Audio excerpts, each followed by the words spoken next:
raise your hand up if you understand me 100%. Okay. Like 3 people, 4 people? Ok. Vocês preferem que eu faça a apresentação em inglês ou em português? O Jonathan avisou que ia ser em inglês, né? Não. Então vai ser... para ser em português, eu vou pedir um grande favor para todos. Peço para que todos desliguem os telefones ou coloquem no modo avião. Vou pedir apenas 50 minutos da vida de vocês e vou fazer essa apresentação. Espero que gostem, mas eu queria que... É uma palestra um pouco conteudista, então preciso de um pouco mais de foco para vocês pegarem, tá? Para começar a palestra, eu vou falar sobre a apresentação How to Speak do MIT, que foi feito pelo Professor Winston. E nessa palestra, para quem não conhece o MIT, né, Massachusetts Institute of Technology, é uma das melhores escolas do mundo. Você consegue falar Massachusetts, moça? Massachusetts? Não? Professor Winston, ele diz que o sucesso na vida ele depende de 3 fatores. O sucesso na sua vida depende de apenas 3 fatores. Que é your ability to speak, your ability to write, and the quality of your ideas. Então, o sucesso na sua vida ele vai ser definido pela habilidade da sua fala, pela habilidade da sua escrita e pela qualidade das suas ideias.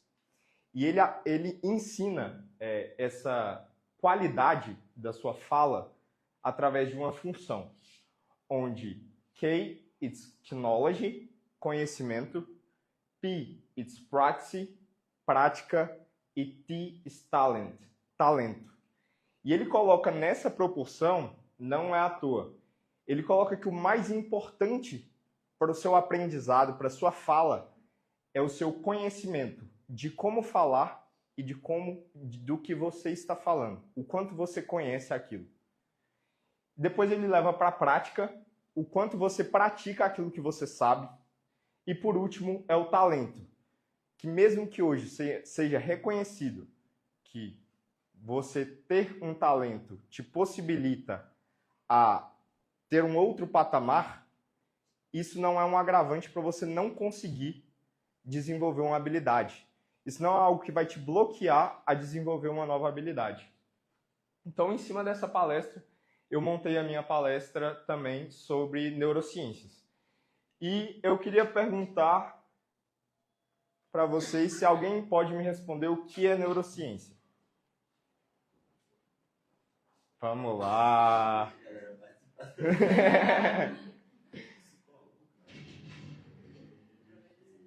Olha, a neurociência aqui, ela vai ser compreendida como o estudo do sistema nervoso.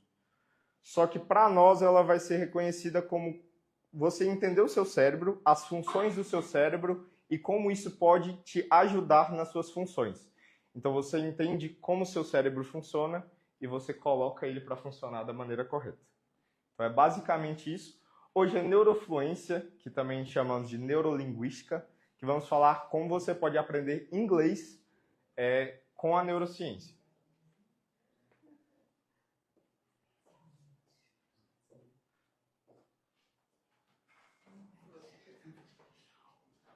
A gente vai começar com uma dúvida principal. Eu vou dividir em uma dúvida principal e 3 secundárias, 3 dúvidas gerais do estudante de inglês. E a primeira dúvida ela é até meio dura para todo mundo que está aqui nessa sala, porque eu sei que todo mundo já passou por isso. Porque toda vez que eu começo a estudar inglês, eu me desmotivo e desisto. E a gente vai responder essa pergunta por meio da neurociência e da psicologia. E essas 3 outras perguntas, que são as mais comuns entre os estudantes de inglês. Por que as crianças aprendem inglês mais rápido do que os adultos? Porque por mais que eu treine, eu ainda tenho sotaque brasileiro. E a terceira pergunta, por que eu consigo entender quando algumas pessoas falam inglês, mas na hora de falar eu não consigo?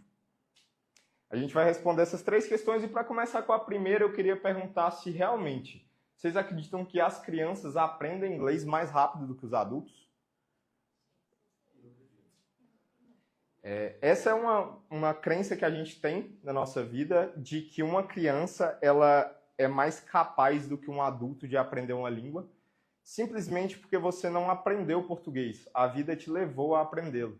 Você foi pegando os insights ao longo do tempo, você foi tendo seu comportamento reforçado pela sua mãe, pelas pessoas que te ensinam, pela sua professora, até você chegar ao ponto de falar português e foi de forma natural. Então a gente sempre tem esse pensamento que a criança ela aprende mais rápido do que o adulto. E hoje o que a ciência traz é que sim, as crianças têm mais facilidade no aprendizado de uma nova língua.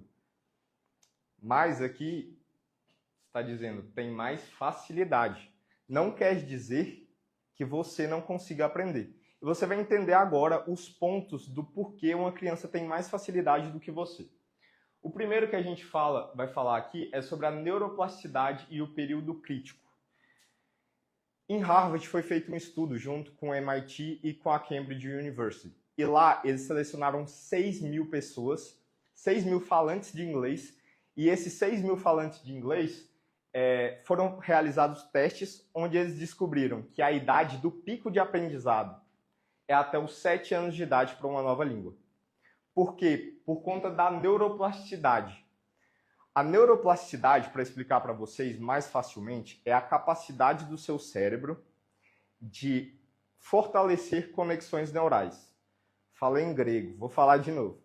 A capacidade do seu cérebro de aprender algo novo, de criar conexões entre uma coisa que você viu no mundo e tornar ela sabida por você. Então, essa qualidade, ela está intrínseca na criança. Por isso que você não aprendeu o português, você aprende de forma lúdica. Você não precisa de esforço cognitivo, você não precisa de foco cognitivo para você aprender alguma coisa na sua língua materna. E foi feito outros estudos também, e no caso da gramática vai até os 17 anos. É o período de aprendizagem mais alto. Eu vou só fazer um paralelo entre os 2 slides antes de eu falar das últimas 2 coisas, mas esse é o gráfico de neuroplasticidade infantil. Tá? Desse lado aqui a gente consegue ver o aprendizado da linguagem. E aqui embaixo, a idade de aquisição de uma nova linguagem. Se você pegar aqui um nativo e uma pessoa que começou a aprender inglês entre os 3 e os 7 anos, é muito parecido, cara. Eles estão lado a lado. Se você começar a aprender quando você é criança, mesmo que você não seja nativo, a chance de você guardar aquilo é muito maior para a sua vida. E essa idade, é verdade sim, a sua neuroplasticidade em geral, a sua capacidade de aprender, ela vai se tornando um pouco mais distante. Você pode ver que tem uma queda dos 8 aos 10 anos, uma queda dos 11 aos 15 anos, uma queda muito drástica, que é dos 17 aos 39 anos. Aqui está dos 39 anos, você ainda pode aprender se você tiver mais de 39 anos, tá bom, vó? Você não para de aprender, só que o grupo controle desse estudo foi feito até os 39 anos. Então, sim, fica mais difícil de você aprender. E agora daqui a pouco a gente vai entender algumas técnicas para você aprender como adulto. Porque aprender como criança a gente já sabe como é que funciona.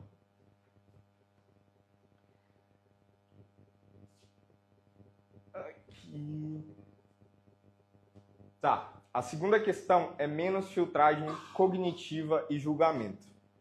O que funciona? Se a gente pensar num adulto, o seu cérebro ele termina a formação dele aos 25 anos de idade. A formação completa. Talvez aos 20, depende da pessoa, mas é por volta dessa idade. E a última parte a ser formada é o seu córtex pré-frontal, essa parte aqui da frente. E ela é capaz, pelo seu comportamento, ela é responsável pelo seu comportamento, tomada de decisão e outras capacidades que demandam mais esforço cognitivo. Então, essa área ela é programada ela já está formada em adultos, e os adultos, por um contexto evolucional, eles não poderiam entrar em meio a uma conversa, sendo que você não está confiante para entrar na conversa. Pensa, antigamente nós sempre vivemos em tribos. Nossa vida foi feita em tribo. E você entra para falar com a tribo e a tribo te rejeita. Isso é muito ruim evolutivamente. Nossa espécie ela foi selecionada para nós não passarmos vergonha. Por isso nós temos vergonha. É um medo de desaprovação do nosso grupo e o nosso grupo é importante para a nossa evolução. Então é por isso que às vezes você quer falar na sua aula de inglês, você quer praticar, mas você não consegue, você tem essa trava emocional com você. Então, no caso da criança, já não. É um estímulo da criança. A criança está começando a falar e você não julga ela, você não tem um olhar de julgamento, você tem um incentivo para a criança. Ah, fala mais. Não, não é essa palavra, a palavra é biscoito, meu filho. Então, você tem toda essa parte de incentivo que você não tem quando você é adulto. E essa falta de incentivo, ela também te trava. Esse medo de tentar. E eu vou te explicar mais tarde por quê.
O aprendizado no adulto é um aprendizado conectivo. O que é um aprendizado conectivo? Você já tem a sua língua materna formada. Você já pensa em português. Você vai formar uma conexão do inglês para o português. E assim que fizer sentido, assim que você tiver um insight, você vai entender aquilo. É mais ou menos naquele momento em que você está na sua aula de inglês e a sua professora faz uma correlação entre o inglês e o português e você fala, peguei. É assim que se aprende sendo adulto. É um aprendizado conectivo. Não tem como você tirar o que já tem enraizado em você da sua língua materna. Tá? Então tem algumas técnicas que eu vou falar mais profundamente, que é cultivar a sua motivação. E aqui motivação, eu gostaria que vocês não entendessem como animação, como estado de euforia. Motivação como o seu motivo para aprender. De você realmente ter claramente na sua cabeça o porquê você quer aprender aquela língua. Buscar imersão e prática real é sempre bom. Tá? Prática real é uma das coisas mais importantes. Aceitar e praticar com erros. Tá? Não tem como você querer ter um vocabulário de 5.000 palavras. Hoje, para você se tornar um fluente em uma língua, você precisa saber 5.000 palavras. E não é justo com você mesmo você se colocar uma restrição de falar, cara, eu não consigo, eu não posso errar. Você vai ter que aprender 5.000 palavras com fonemas que não são diretamente ligados à sua língua materna e você não quer errar nenhuma vez. Não é assim que funciona. É tentativa e erro, tentativa e erro, tá? E o interessante é combinar essas estratégias, tá? Habilidades linguísticas como a vantagem do adulto. A criança não consegue ler, tá? A criança dos 3 aos 7 anos ela está aprendendo a ler. Você pode usar a leitura como input para você trazer o conhecimento para você. Você pode usar a escrita. Cara, eu tenho muita vergonha de falar. Então escreve. Já é uma forma de você organizar as palavras na sua cabeça, a estrutura da frase em inglês na sua cabeça e passar nem que seja para um papel, e aí sim você vai fortalecer essas conexões e o seu aprendizado, tá? Segunda dúvida. Tem até uma digital aqui. Jonathan sabe, é o cara que mais viajou que eu conheço na minha vida. O sotaque brasileiro ele é muito conhecido no mundo. E ele é assim, específico. Você viajou para algum lugar, a pessoa sabe que você é brasileiro. Você pode estar falando inglês. O seu sotaque é reconhecível. E tá tudo bem. A professora de inglês não está aqui, mas ela ia concordar comigo. O sotaque é diferente de pronúncia, tá?